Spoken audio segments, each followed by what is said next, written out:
اعوذ باللہ من الشیطان الرجیم بسم اللہ الرحمن الرحیم وانذر به الذین یخافون ان یحشروا الی ربهم لیس لهم من دونه ولی ولا شفیع لعلهم یتقون۔ اور محبوب پاک صلی اللہ تعالی علیہ وسلم قرآن پاک کے ذریعے ان لوگوں کو ڈرائیے جو اللہ رب العزت کی بارگاہ میں جمع ہونے سے، اٹھائے جانے سے خوف کرتے ہیں۔ لیس لہم من دونہ ولی ولا شفیع، اللہ کے علاوہ ان کا نہ کوئی مددگار ہے اور نہ کوئی سفارشی، لعلہم یتقون، تاکہ وہ پرہیزگار ہوں۔ اس سے پہلے آیات مبارکہ میں اللہ تبارک و تعالیٰ نے ارشاد فرمایا کہ ہم نے انبیاء اور رسل کو اس لیے مبعوث فرمایا کہ وہ بشیر اور نذیر ہوتے ہیں۔ وَلَقَدْ أَرْسَلْنَا إِلَىٰ أُمَمٍ مِّن قَبْلِكَ، اور فرمایا تھا کہ ہم نے آپ سے پہلے رسول بھیجے تو وہ إِلَّا مُبَشِّرِينَ وَمُنذِرِينَ، وہ ڈر سنانے والے اور خوشخبری سنانے والے ہوتے ہیں۔ اب اس آیت مبارکہ میں یہ حکم دیا جا رہا ہے کہ محبوب پاک صلی اللہ تعالی علیہ وسلم رسول بشیر و نذیر ہوتے ہیں، تو آپ بھی ان لوگوں کو قرآن پاک کے ذریعے ڈر سنائیے۔ اب یہ فرمایا کہ ان لوگوں کو ڈر سنائیے جو یہ خوف رکھتے ہیں ان یحشروا الی ربہم، کہ وہ اپنے رب کی طرف جمع کیے جائیں گے۔ اس سے مراد کون سے لوگ ہیں کہ جن کو ڈرانے کا حکم دیا جا رہا ہے؟ اس میں دو قول ہیں۔ ایک قول یہ ہے کہ اس سے مراد کفار ہیں، کہ بعض کفار بھی ایسے ہیں کہ ان پر ڈرانے کا اثر ہوتا ہے اور اللہ رب العزت کی بارگاہ میں کھڑا ہونے سے وہ خوف کرتے ہیں۔ تو اے محبوب پاک صلی اللہ تعالی علیہ وسلم، آپ ان لوگوں کو ڈرائیے اور تاکہ ان پر اثر ہو، وہ ایمان قبول کریں۔ اور پھر یہود و نصارہ کے بھی رد کر دیا کہ وہ لوگ کہتے تھے ہم اللہ کے محبوب ہیں اور ہمیں عذاب نہیں ہوگا، باقی لوگوں کو عذاب ہوگا۔ تو اللہ تبارک و تعالیٰ نے ان لوگوں کا رد بھی کر دیا، فرمایا کہ اللہ کے علاوہ کوئی ان کا مددگار اور کوئی ان کا سفارشی نہیں ہے، تو جب تک وہ اللہ رب العزت کے احکامات پر عمل پیرا نہیں ہوں گے اس وقت تک وہ نجات حاصل نہیں کر سکیں گے۔ اور ایک قول یہ بھی ہے کہ یہاں اس سے مراد مسلمان ہیں۔ اے محبوب پاک صلی اللہ تعالی علیہ وسلم،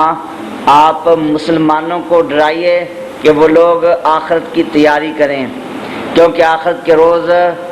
اللہ تبارک و تعالیٰ کے اذن کے بغیر کوئی مددگار اور کوئی سفارشی نہیں ہوگا۔ تو اللہ تبارک و تعالیٰ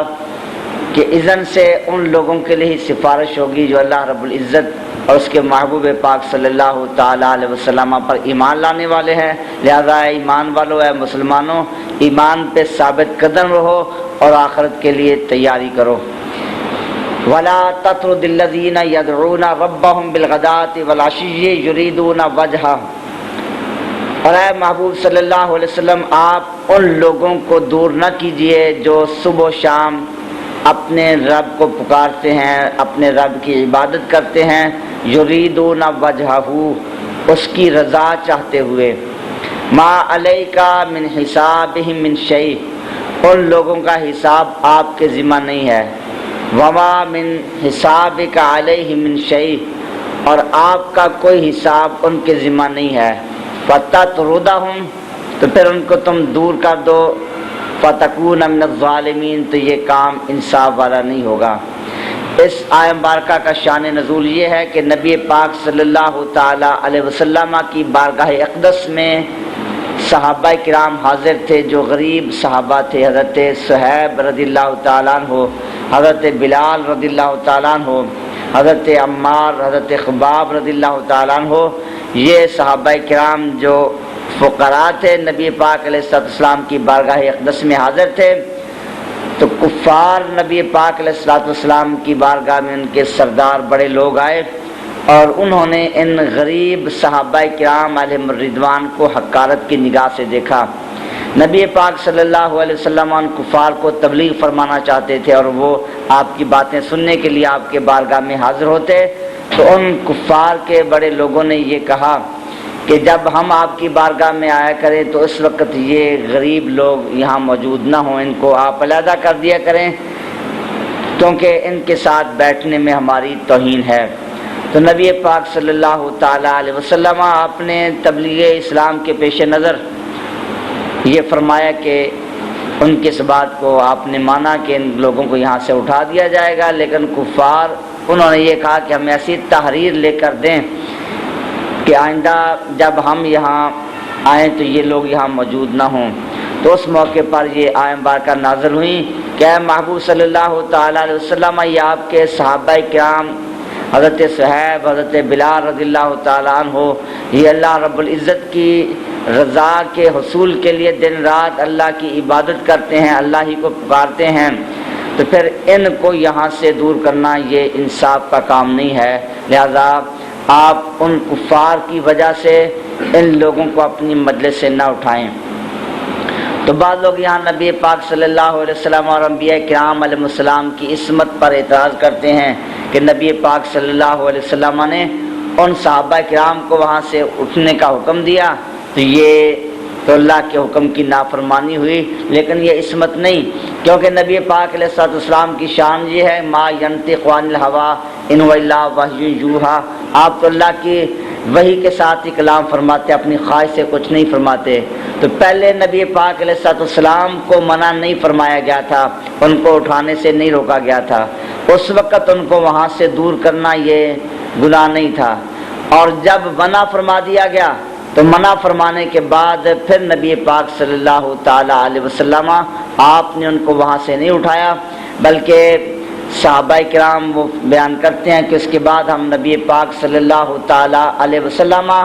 آپ کی بارگاہ میں حاضر ہوتے اور دیر تک بیٹھے رہتے، اور پھر نبی پاک صلی اللہ تعالیٰ علیہ وسلم جب ہم خود اٹھتے تو تب آپ تشریف لے جاتے، ہمیں وہاں سے اٹھنے کا حکم نہ دیتے۔ تو لہذا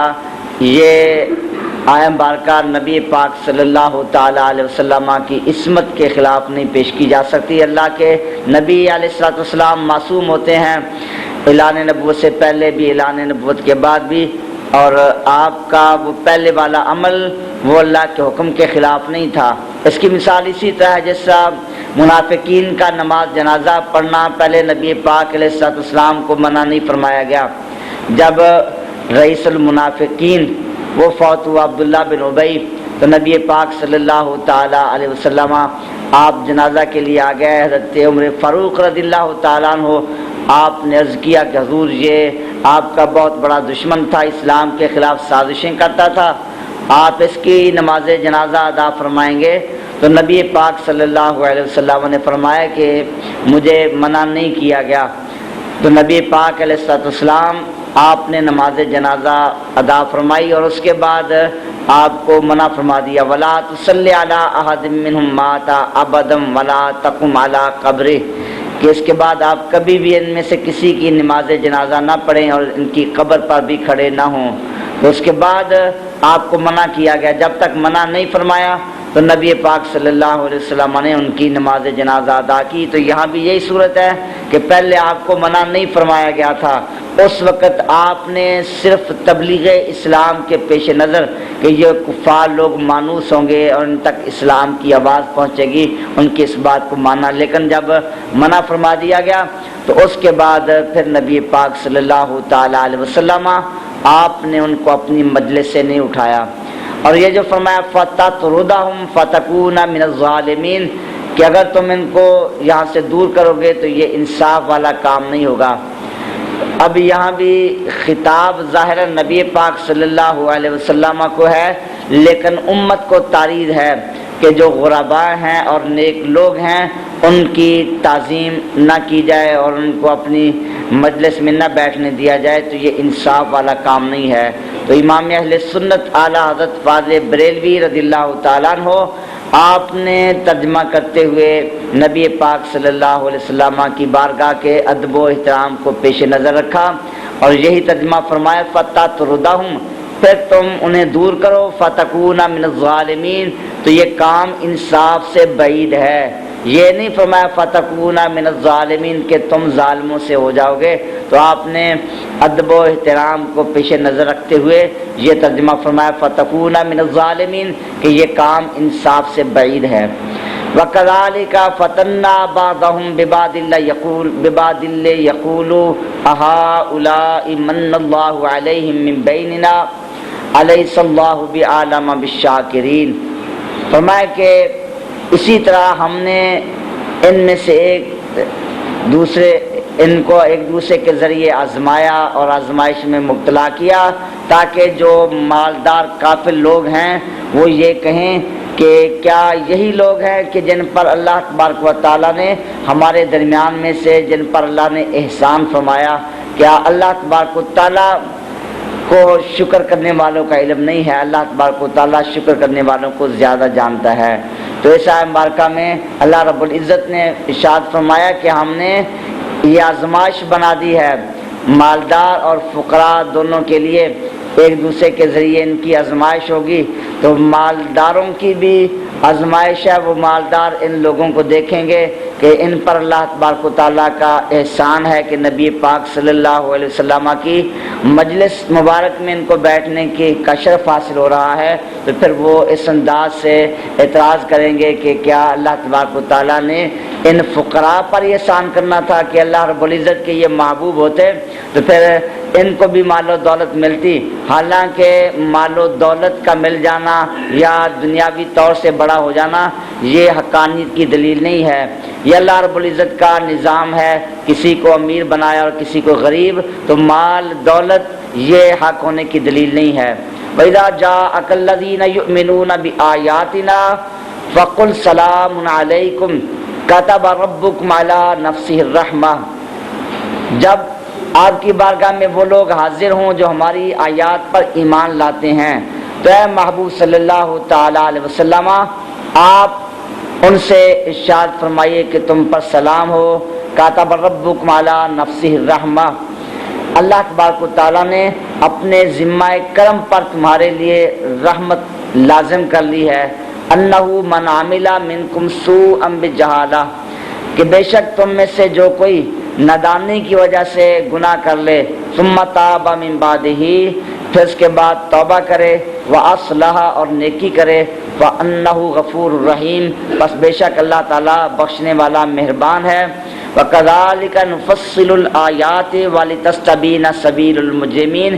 اسی طرح ہم تفصیل کے ساتھ آیات کو بیان فرماتے ہیں تاکہ مجرموں کا راستہ واضح ہو جائے۔ تو نبی پاک صلی اللہ علیہ وسلم کی بارگاہ اقدس میں مسلمان حاضر ہوتے، ان سے گناہ سرزد ہو جاتے اور نبی پاک علیہ السلام کی بارگاہ میں عرض کرتے ہم سے یہ گناہ سرزد ہوا، اب ہمارے لیے کیا حکم ہے؟ نبی پاک صلی اللہ علیہ وسلم آپ خاموشی اختیار فرماتے تو اللہ رب العزت نے ارشاد فرمایا کہ اے محبوب صلی اللہ تعالی علیہ وسلم آپ کی بارگاہ میں جب یہ لوگ حاضر ہوں اپنے گناہوں کا ذکر کریں کہ نادانی کی وجہ سے گناہ کر بیٹھے اب نادم ہوئے ہیں، تو آپ انہیں ارشاد فرمائیے کہ اللہ رب العزت کی رحمت وسیع ہے، یہ اللہ کا کرم ہے کہ اس نے اپنے اوپر رحمت کو لازم کر لیا کہ جو نافرمانی کرتا ہے اور نافرمانی کرنے کے بعد پھر اللہ کی بارگاہ میں رجوع کرتا ہے تو اللہ تبارک و تعالیٰ اس کے گناہ کو معاف فرما دیتا ہے کہ اس کے بعد جو بھی توبہ کرے گا نیکی کرے گا تو اللہ تعالیٰ بخشنے والا مہربان ہے۔ اللہ رب العزت کی رحمت بڑی وسیع ہے کہ انسان بار بار بھی گناہ کرے، اللہ رب العزت نے توبہ کا دروازہ کھلا رکھا ہے کہ جب یہ اللہ کی بارگاہ میں حاضر ہوتا ہے اپنے گناہوں پر ندامت کا اظہار کرتا ہے تو اللہ تبارک و تعالیٰ نے اپنی رحمت سے اپنے ذمہ کرم پر یہ لازم کر لیا ہے کہ اس کے گناہ معاف فرماتا ہے، جیسا حدیث پاک ہے نبی پاک صلی اللہ علیہ وسلم نے ارشاد فرمایا کہ آدمی گناہ کرتا ہے اور اللہ کی بارگاہ میں آ کر توبہ اور ندامت کا اظہار کرتا ہے اور عرض کرتا ہے رب اغفر لی خطیئتی، اے اللہ میرے گناہ معاف کر دے۔ اللہ رب العزت فرشتوں کی جماعت میں ارشاد فرماتا ہے کہ اس بندے نے گناہ کیا اور گناہ کرنے کے بعد پھر میری بارگاہ میں حاضر ہوا اور مجھ سے معافی مانگ رہا ہے، تو فرمایا کہ اس کا مطلب یہ ہے کہ اس بندے کو یقین ہے کہ اس کا کوئی رب ہے جو اس کے گناہوں پر گرفت فرماتا ہے اور اس کو معاف بھی فرماتا ہے۔ اسی لیے اس نے میری بارگاہ کی طرف رجوع کیا، تو اللہ تعالیٰ فرماتا ہے کہ میں نے اسے معاف کر دیا۔ فرمایا کہ وہ انسان ہے پھر بھول جاتا ہے، دوبارہ غلطی کا ارتکاب کرتا ہے، دوبارہ گناہ کرتا ہے، پھر اللہ تبارک و تعالیٰ کی بارگاہ میں حاضر ہو کر پھر ندامت کا اظہار کرتا ہے کہ اللہ مجھے معاف فرما دے۔ اللہ تعالیٰ پھر فرشتوں سے فرماتا ہے کہ فرشتوں دیکھو اس نے پھر گناہ کیا اور پھر میری بارگاہ کی طرف رجوع کیا، مجھ سے معافی مانگ رہا ہے، تو گواہ ہو جاؤ کہ میں نے اسے معاف کر دیا۔ فرمایا کہ پھر تیسری بار اسی طرح ہوتا ہے، وہ بندہ پھر گناہ کر لیتا ہے اور گناہ کرنے کے بعد نادم ہوتا ہے، اللہ رب العزت کی بارگاہ میں حاضر ہو کر پھر اپنے گناہوں کا اقرار کرتا ہے اور معافی کا طالب ہوتا ہے، تو اللہ تعالیٰ فرشتوں سے فرماتا ہے کہ یہ بندہ بار بار گناہ کر رہا ہے اور بار بار میری بارگاہ کی طرف رجوع کر رہا ہے، مجھ سے معافی مانگ رہا ہے، تو اسے یقین ہے کہ اس کا کوئی رب ہے جو اس کے گناہوں پہ گرفت فرماتا ہے اور اسے معاف فرماتا ہے۔ تو اے فرشتوں گواہ ہو جاؤ، یہ بار بار گناہ کر کے جب بھی میری بارگاہ میں حاضر ہوگا تو میں اس کے گناہ معاف فرما دوں گا۔ تو یہ اللہ رب العزت کی ہم پر رحمت ہے کہ انسان بار بار گناہ کرتا ہے اور بار بار خطائیں کرتا ہے، اللہ تعالیٰ کے حکم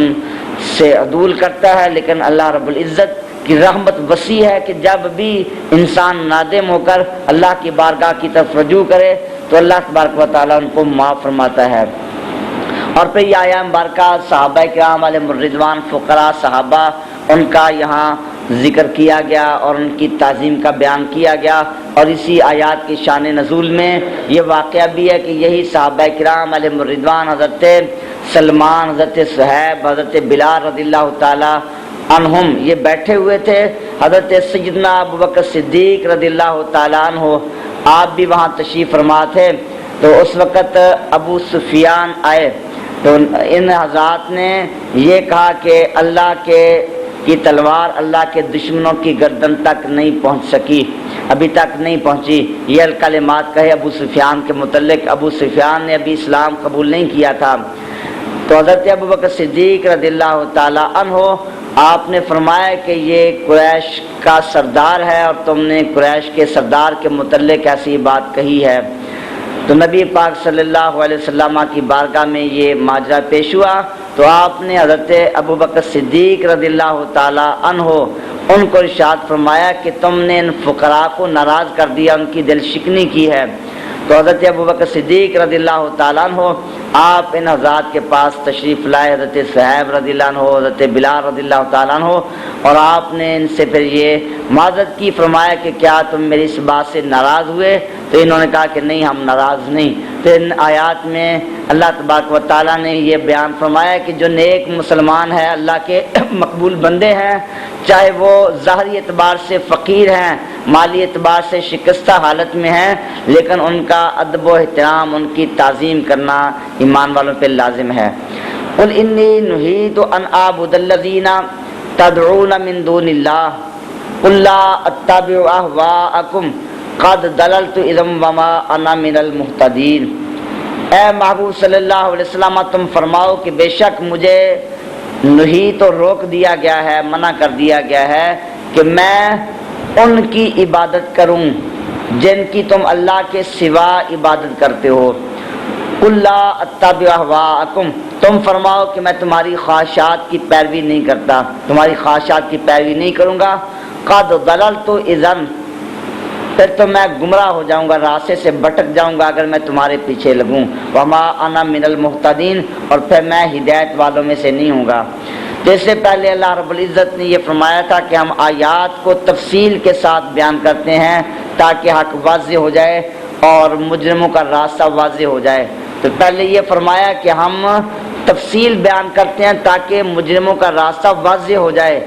اب ان مجرموں کے راستے پر چلنے سے منع فرمایا، اور محبوب پاک علیہ السلام کی زبان اقدس سے یہ اعلان کروایا کہ اے محبوب صلی اللہ تعالی علیہ وسلم، آپ فرما دے کہ مجھے ان لوگوں کی عبادت کرنے سے منع کیا گیا جن کی اے مجرموں تم عبادت کرتے ہو، کہ اگر ان کی میں عبادت کروں، تمہاری خواہشات کی اتباع کروں، تو پھر یہ گمراہی کا راستہ ہے، ہدایت کا راستہ نہیں ہے۔ تو اس میں یہ بتا دیا کہ یہ مجرمین ہیں جو اللہ رب العزت کی توحید کو چھوڑ کر بتوں کی عبادت کرنے والے۔ یہاں تدعون فرمایا گیا تو وہ لوگ بتوں کو معبود سمجھ کر پکارتے تھے۔ دعا کا اصلی معنی پکارنا ہے، لیکن کفار اپنے بتوں کو پکارتے تھے معبود سمجھ کر۔ اسی بنا پر قرآن مجید میں یہ بتوں کے لیے جہاں یہ لفظ استعمال ہو تدعون تو وہ عبادت کے معنی میں ہوتا ہے۔ ان کو معبود سمجھ کر بتوں کو پکارنا اور ان کو حقیقی حاجت روا سمجھ کر پکارنا یہ شرک ہے۔ لیکن اگر کوئی اللہ والوں کو پکارے تو اس طرح کی آیات سے استدلال کر کے ان کو مشرک قرار نہیں دیا جا سکتا۔ نبی پاک صلی اللہ علیہ وسلم کا ارشاد پاک ہے ایسے لوگ آئیں گے کہ جو آیات بتوں کے متعلق نازل ہوئی ہیں، کفار کے متعلق نازل ہوئی ہیں، تو ان کو مسلمانوں پر چسپاں کریں گے۔ تو نبی پاک صلی اللہ علیہ وسلم کے اس ارشاد کے مطابق یہ حضرات اس طرح کی آیات جن میں بتوں کی عبادت سے منع کیا گیا ان کو لے کر انبیاء کرام علیہ السلام ان کو پکارنا اس کو شرک اور کفر قرار دیتے ہیں۔ حالانکہ احادیث طیبہ میں صحابہ کرام علیہ رضوان ان سے یہ ثابت ہے نبی پاک صلی اللہ تعالی علیہ وسلم کو پکارا، آپ نے پکارنے کا حکم دیا، جس سب حدیث پاک ہے کہ نبی کریم علیہ السلام کی بارگاہ میں وہ نابینا صحابی حاضر ہوئے، آپ نے دعا تعلیم فرمائی، تو اس دعا میں یہی الفاظ ہیں کہ نبی پاک علیہ السلام نے فرمایا کہ تم اس طرح دعا کرنا، اللہم انی اسألک واتوجہ الیک بنبیک محمد نبی الرحمت یا محمد انی قد توجہت بک الی ربی فی حاجتی ہذہ لتقضی لی۔ تو اس میں یا محمد کے الفاظ ہیں۔ نبی پاک علیہ السلام کی مبارک زندگی میں آپ نے حکم دیا، اور آپ کی زندگی کے بعد حیات ظاہری کے بعد حضرت عثمان غنی رضی اللہ تعالیٰ عنہ کے دور خلافت میں حضرت عثمان بن حنیف رضی اللہ تعالیٰ عنہ جس حدیث کے راوی ہیں، انہوں نے بھی ایک شخص کو یہ دعا تعلیم کی، انہوں نے بھی یہ دعا پڑھی اور ان کی بھی مشکل پوری ہوئی۔ اس کے علاوہ بھی صحابہ کرام علیہ رضوان سے یہ ثابت ہے نبی پاک صلی اللہ علیہ وسلم کے وصال کے بعد بھی آپ کو پکارا، جیسا کہ الادب المفرد میں امام بخاری رحمۃ اللہ تعالی علیہ آپ نے یہ روایت ذکر کی کہ حضرت عبداللہ ابن عمر رضی اللہ تعالیٰ عنہما آپ کا پاؤں سن ہو گیا، وہ ٹھیک نہیں ہو رہا تھا، تو پھر کسی نے یہ کہا اذکر احب الناس الیک، کہ تمہیں جو سب سے زیادہ محبوب ہے اسے پکارو۔ تو حضرت عبداللہ ابن عمر رضی اللہ تعالی عنہما نے اس طرح پکارا یا محمد، ان کا پاؤں جب وہ درست ہو گیا۔ اور علامہ شہاب الدین خفاجی رحمۃ اللہ تعالی علیہ نسیم الریاض شرح شفا کے اندر اس حدیث کی وضاحت میں لکھتے ہیں کانہ قصد اظہار المحبت فی ضمن الاستغاثہ، کہ حضرت عبداللہ ابن عمر رضی اللہ تعالیٰ عنہ نے استغاثہ کے ضمن میں اپنی محبت کا اظہار کیا، یعنی استغاثہ بھی کیا، نبی پاک علیہ السلام سے فریاد طلب کی، کیونکہ یا محمد الف استغاثہ کے لیے ہے، آپ سے محبت کا اظہار بھی کیا کیونکہ یہ کہا گیا تھا اذکر احب الناس الیک، جو سب سے زیادہ محبوب ہے اسے یاد کرو۔ تو آپ کو پکار کر یہ بھی واضح کر دیا کہ نبی پاک صلی اللہ علیہ وسلم مجھے سب سے زیادہ محبوب ہیں، اور آپ کی بارگاہ میں استغاثہ بھی کیا کہ یا رسول اللہ صلی اللہ علیہ وسلم میں اس پریشانی میں مبتلا ہوں تو یہ میری پریشانی دور ہو۔ تو صحابہ کرام علیہ الرضوان ان سے بھی یہ پکارنا ثابت ہے۔ اگر یہ کہا جائے کہ اللہ کے علاوہ کسی کو پکارنا شرک ہے تو پھر کوئی بھی شرک سے نہیں بچ سکے گا، حتیٰ کہ وہ لوگ جو یہ فتویٰ لگاتے ہیں تو وہ بھی شرک سے نہیں بچ سکیں گے۔ ان حضرات کی عبارات میں، ان کی کتابوں میں بھی ایسے کلمات موجود ہیں، اور خود بھی وہ اپنے دنیاوی مشکلات میں لوگوں کو پکارتے ہیں تو اس وقت تو شرک کا فتویٰ یاد نہیں آتا۔ جیسا مولوی قاسم نانوتوی اس کا قصیدہ ہے، اس نے یہ شعر لکھا مدد کر اے کرم احمدی، کہ نہیں تیرے سوا قاسم بے کس کا کوئی حامی کار۔ تو وہ نبی پاک علیہ السلام کو پکار رہا ہے۔ حاجی امداد اللہ مہاجر مکی رحمۃ اللہ علیہ جو علماء دیوبند کے پیر و مرشد ہیں، ان کے ساکنات اشعار ہیں، نبی پاک علیہ السلام کو یا رسول اللہ کے ساتھ پکارا۔ جیسا مختلف عبارات ہیں، تو وہ حضرات بھی شرک سے پھر نہیں بچ سکیں گے۔ تو یہاں پکارنے سے مراد ہے کہ ان کو معبود سمجھ کر پکارا جائے، اور کوئی مسلمان کسی اللہ والے کو، اللہ کے ولی کو معبود نہیں سمجھتا، خدا نہیں سمجھتا، بلکہ ان کو خدا کا بندہ سمجھا جاتا ہے۔ اور یہ مسلمان ہونا ہی اس بات کی علامت ہے کہ ان کا حقیقی معنی مراد نہیں ہوتا۔ درس نظامی کی کتابیں ہیں، ان میں یہ پڑھایا جاتا ہے، مختصر المعانی، تلخیص المفتاح وغیرہ، متول وغیرہ علم معنی کا یہ قاعدہ بیان کیا جاتا ہے۔ ایک شخص کہتا ہے انبت الربیع البقلا، موسم بہار نے سبزی کو اگایا، تو ان کتابوں میں یہ وضاحت کے ساتھ لکھا ہوتا ہے کہ اگر کافر جس کا عقیدہ یہی ہے کہ موسموں سے سب کچھ ہوتا ہے، اللہ کی ذات پہ اس کا ایمان نہیں، دہریہ ہے، جب وہ یہ کہے گا انبت الربیع البقلا، موسم بہار نے سبزی کو اگایا، تو پھر اس کا حقیقی معنی مراد ہوگا۔ لیکن اگر کوئی مومن ہے، مسلمان ہے، وہ یہی کلمات کہے، تو وہاں یہ لکھا ہے کہ اس کا مسلمان ہونا اس بات کی علامت ہے کہ وہ حقیقی معنی مراد نہیں لے رہا، اس کا معنی مطلب یہی ہے کہ یہ موسم سبب بنا، ذریعہ بنا، اور حقیقی کارساز، حقیقی اگانے والا اللہ تعالیٰ ہی ہے۔ تو پھر جب مومن یہ کلمہ کہے گا اس وقت یہ معنی مجازی ہوگا، جیسا قرآن مجید میں حضرت جبریل امین ان کا قول نقل ہے۔ آپ جب حضرت مریم کے پاس تشریف لائے تو آپ نے یہ کہا انما انا رسول ربک لاہب لک غلاما زکیہ، کہ میں اللہ رب العزت کی طرف سے قاصد ہوں، رسول ہوں، میں اس لیے آیا ہوں لاہب لک، تاکہ میں تجھے دوں غلاما زکیہ، صاف ستھرا بیٹا، تاکہ میں تمہیں صاف ستھرا بیٹا دوں۔ تو یہاں لفظوں میں تو یہ بھی نہیں فرمایا کہ اللہ کے اذن سے میں صاف ستھرا بیٹا دوں، اپنی طرف نسبت کی، کیونکہ حضرت جبریل امین علیہ السلام سبب اور ذریعہ بن رہے تھے، دینے والا تو اللہ تعالیٰ تھا، لیکن آپ متکلم کا صیغہ استعمال کر رہے ہیں، اپنی طرف نسبت کر رہے ہیں، تو وہاں بھی مجازی معنی مراد ہے، اللہ کی اطاعت سے میں دے رہا ہوں، اللہ کے اذن سے، اللہ کے حکم سے۔ تو اسی طرح اگر کوئی شخص اللہ کے ولی کی طرف نسبت کر دے، اللہ کے ولی نے مجھے یہ چیز عطا کی، تو اس کا مفہوم بھی یہی ہوتا ہے کہ اللہ کے اس ولی نے اللہ کے اذن سے، اللہ کی اطاعت سے یہ چیز عطا کی، جیسا کہ قرآن مجید میں اللہ تبارک و تعالیٰ کا ارشاد پاک ہے ما اغناہم اللہ ورسولہ وما نقموا الا ان اغناہم اللہ ورسولہ من فضلہ، فرمایا کہ یہ کفار جو ہیں، منافقین، ان کو یہی بات بری لگی کہ اللہ اور اس کے رسول نے اپنے فضل سے ان لوگوں کو غنی کر دیا، اللہ نے اور اللہ کے رسول نے اپنے فضل سے ان لوگوں کو غنی کر دیا۔ اب حقیقتاً غنی کرنے والا اور حقیقتاً مال و دولت عطا فرمانے والا وہ اللہ تبارک و تعالیٰ ہی ہے، لیکن اللہ تبارک و تعالیٰ کی نعمتوں کا وسیلہ اور ذریعہ نبی پاک صلی اللہ علیہ وسلم کی ذات پاک ہے، تو خود قرآن پاک نے نبی پاک صلی اللہ علیہ وسلم کی طرف اغنا کی نسبت کی، تو اس طرح یہ مجازی معنی ہوتے ہیں جن کا عربی کلام میں بلکہ ہماری زبان میں بھی عام محاورات میں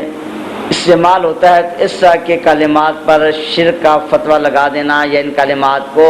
کفر کہنا یہ عقل کے خلاف ہے۔ قل انی علی بینۃ من ربی وکذبتم بہ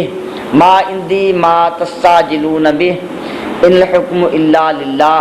یقص الحق وہو خیر الفاصلین۔ اے معبود تم فرماؤ کہ میں اپنے رب کی طرف سے روشن دلیل پر ہوں اور تم اس دلیل کو جھٹلاتے ہو، میرے پاس وہ چیز نہیں جس کی تم جلدی چاہ رہے ہو اور جس کو تم جلدی طلب کر رہے ہو،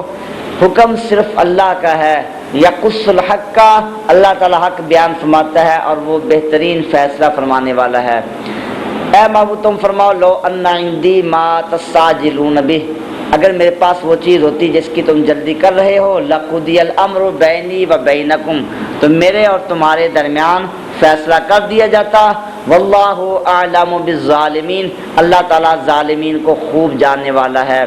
کفار مکہ نبی پاک صلی اللہ علیہ وسلم کی بارگاہ میں حاضر ہوتے، استہزاء کرتے، اور اللہ نے آپ پر جو دلائل نازل فرمائے ان دلائل کی تکذیب کرتے، نضر بن حارث نبی پاک علیہ السلام کی بارگاہ میں حاضر ہوا، اس نے مذاقاً یہ کہا کہ یہ عذاب ہم پر جلدی لے آئیں۔ کعبۃ اللہ کے پاس کھڑے ہو کر یہ کہا کہ اگر ہم حق پر نہیں، ہم باطل ہیں، تو ہم پر جلدی عذاب لے آئیں۔ تو اس طرح کہ انہوں نے کلمات کہے تو اللہ تبارک و تعالیٰ نے فرمایا کہ عذاب نازل کرنا یہ اللہ تعالیٰ کا کام ہے، تم جلدی طلب نہ کرو۔ اگر اس طرح ہو تو پھر تمہارے اور میرے درمیان فیصلہ کر دیا جائے، تو یہ تم عذاب کی جلدی کر رہے ہو، یہ اللہ رب العزت کا مقرر کردہ نظام ہے۔ جب اللہ تبارک و تعالیٰ نے چاہا تم پر عذاب بھی نازل ہوگا، لیکن یہ نبی پاک صلی اللہ تعالیٰ علیہ وسلم آپ کی نسبت تھی، اور نبی پاک صلی اللہ علیہ وسلم کی تشریف آوری کا صدقہ تھا کہ اللہ تبارک و تعالیٰ نے ان لوگوں سے عذاب کو مؤخر کر دیا کہ وہ لوگ عذاب کو طلب بھی کرتے تھے کہ جلدی ہم پر عذاب نازل کیا جائے، لیکن اس کے باوجود اللہ تبارک و تعالیٰ ان کے مطالبات کو پورا نہیں فرماتا تھا۔ جیسا کہ دوسری آیت مبارکہ میں اس کی وضاحت کی فرمایا کہ ما کان اللہ لیعذبہم وانت فیہم، اللہ کی شان نہیں کہ اے محبوب انہیں عذاب دے جبکہ آپ ان میں تشریف فرما ہیں۔ وَعِندَهُ مَفَاتِحُ الْغَيْبِ وَعِندَهُ مَفَاتِحُ الْغَيْبِ لَا يَعْلَمُهَا إِلَّا هُوَ، اور اللہ ہی کے پاس غیب کی چابیاں ہیں، اس کو صرف اللہ ہی جانتا ہے۔ وَيَعْلَمُ مَا فِي الْبَرِّ وَالْبَحْرِ، اور اللہ ہی جانتا ہے جو کچھ خشکی اور تری میں ہے، سمندر میں ہے۔ وَمَا تَسْقُطُ مِن وَرَقَةٍ، اور جو پتا بھی گرتا ہے، الا یعلمها، اللہ تعالیٰ اسے جانتا ہے۔ وَلَا حَبَّةٍ فِي ظُلُمَاتِ الْأَرْضِ،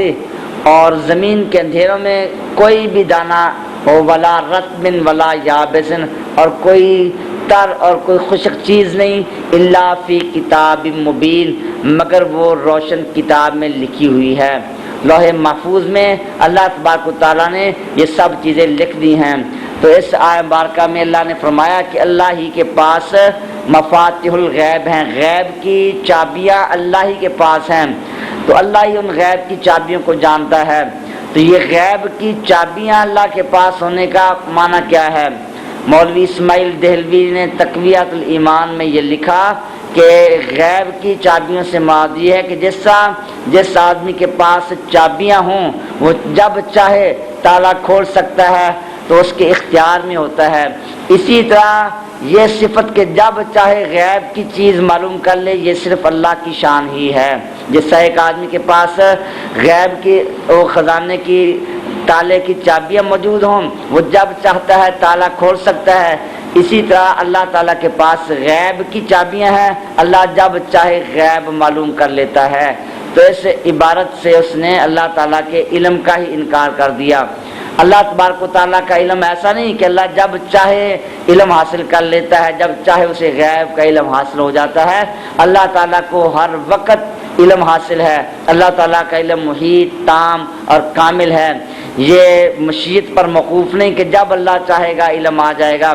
یہ بندوں کی صفتیں ہوتی ہیں، اللہ تعالیٰ اس سے پاک ہے۔ تو اللہ تبارک و تعالیٰ کے پاس غیب کی چابیاں ہونے سے مراد یہ ہے کہ وہ غیب کی چابیاں اللہ کے پاس ہے، اللہ جسے چاہے، جس کو چاہے اس پہ غیب کھول دے، یہ اللہ تعالیٰ کی مرضی ہے۔ جسے چاہے اللہ غیب عطا نہ فرمائے، اور اللہ تعالیٰ جسے چاہے اس پہ اپنا غیب کھول بھی سکتا ہے، اللہ پہ کوئی پابندی نہیں۔ اور اللہ تعالیٰ نے دوسری آیات میں بیان بھی فرما دیا کہ وہ اپنے پسندیدہ رسولوں پر غیب کھول دیتا ہے، ان پہ غیب ظاہر فرما دیتا ہے۔ میں عالم الغیب فلا یظہر علی غیبہ احدا الا من ارتضی من رسول، غیب کا جاننے والا اپنے غیب کو صرف پسندیدہ رسولوں پر ہی ظاہر فرماتا ہے۔ اور مفسرین کرام نے یہاں ذکر کیا کہ یہ غیب کی جو چابیاں ذکر کی، ان سے علوم خمسہ مراد ہیں۔ علوم خمسہ، قیامت کب ہوگی، بارش کب نازل ہوگی، ماں کے پیٹ میں کیا ہے، اور کل کوئی کیا کرے گا، اور کون کب فوت ہوگا، یہ غیب کے علوم خمسہ ہے، انہیں غیب کی چابیاں قرار دیا گیا۔ جیسا کہ دوسری آیت مبارکہ میں اللہ تبارک و تعالیٰ کے ارشاد پاک ہے، فرمایا ان اللہ عنده علم الساعہ، بے شک اللہ تبارک و تعالیٰ کے پاس ہی قیامت کا علم ہے۔ وَيُنَزِّلُ الْغَيْثَ، اللہ تعالیٰ ہی بارش برساتا ہے۔ وَيَعْلَمُ مَا فِي الْأَرْحَامِ، اور وہی جانتا ہے کہ ماں کے پیٹ میں کیا ہے. ما تدری نفس ماذا تکسب غدن، اور کوئی نفس نہیں جانتا خود کہ وہ کل کیا کرے گا. وما تدری نفس بأی ارض تموت، اور کوئی نفس نہیں جانتا کہ کس علاقے میں کس جگہ وہ فوت ہوگا. ان اللہ علیم خبیر، بے شک اللہ تعالیٰ علیم خبیر ہے. تو اس آیہ مبارکہ میں اللہ تعالیٰ نے ان 5 علوم کا ذکر کیا. ان کو مفاتیح الغیب کہا گیا. تو ان کو مفاتیح الغیب کہنے سے مراد یہی ہے کہ یہ غیب کی چابیاں ہیں، اور اللہ جسے چاہے یہ چابیاں عطا فرما سکتا ہے، جس پہ چاہے یہ غیب ظاہر فرما سکتا ہے. اور سابقہ بڑے بڑے مفسرین نے یہی لکھا. علامہ صابی رحمۃ اللہ تعالیٰ علیہ، آپ نے تفسیر صابی میں اس آیہ مبارکہ کے تحت لکھا، فرمایا قال العلماء الحق انہ لم یخرج نبینا صلی اللہ تعالی علیہ وسلم من الدنیا حتی اطلعہ اللہ تعالی علی تلک الخمس. فرمایا کہ علماء کرام نے یہ کہا کہ حق مذہب یہ ہے کہ نبی پاک صلی اللہ تعالی علیہ وسلم آپ دنیا سے اس وقت تک تشریف نہیں لے گئے جب تک اللہ تبارک و تعالیٰ نے آپ کو ان 5 علوم پر مطلع نہیں فرما دیا. یہ علامہ صاوی رحمۃ اللہ تعالیٰ علیہ آپ نے تفسیر صاوی میں نقل کیا. فتح الباری میں علامہ قرطبی رحمۃ اللہ تعالیٰ علیہ کا یہ قول نقل کیا. آپ نے فرمایا من ادعا علم شیء منہا غیر مستند الیہ صلی اللہ تعالی علیہ وسلم فہو کاذب فی دعواہ. فرمایا کہ جو شخص نبی پاک صلی اللہ علیہ وسلم کے وسیلے کے بغیر ان 5 علوم میں سے کسی کے جاننے کا دعویٰ کرے تو اس کا دعویٰ جھوٹا ہے.